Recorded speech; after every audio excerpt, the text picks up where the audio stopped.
Now, there also appears to be an increase in the number of elderly persons contracting and dying from COVID-19, and the numbers are growing. Consultant physician and director of services from the Geriatrics Hospital at Sandilands Rehabilitation Center, Dr. Indira Grimes, says elderly persons between the ages of 65 to 80 years age have a greater risk for the virus due to the weakened immune system and pre-existing conditions.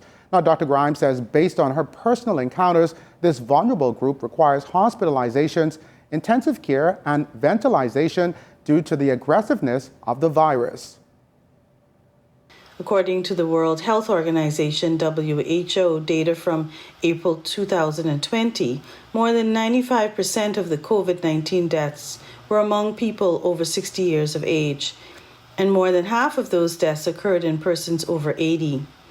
Those most susceptible appear to be residents of nursing homes and assisted living facilities, being in close quarters and dependent on others for their basic personal needs and care. Social distancing and isolation has also caused difficulty and stress for older persons. Particularly, it has led to loneliness and increased risk of elderly abuse. It's decreased access for older persons to health care and social and spiritual support systems, all of which could negatively impact the mental and physical health of older persons, leading to depression, high stress, and even self-neglect.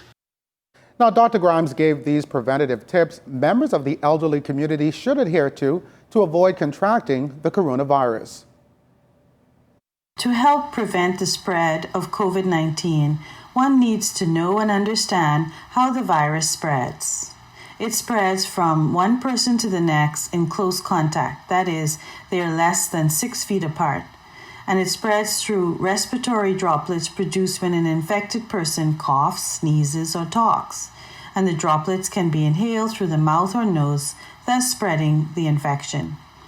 Everyone should wash their hands often for at least 20 seconds, especially after you have been in a public place or after blowing your nose, coughing, or sneezing. Cover your mouth and nose with a mask when around others, even around close family or friends who are visiting.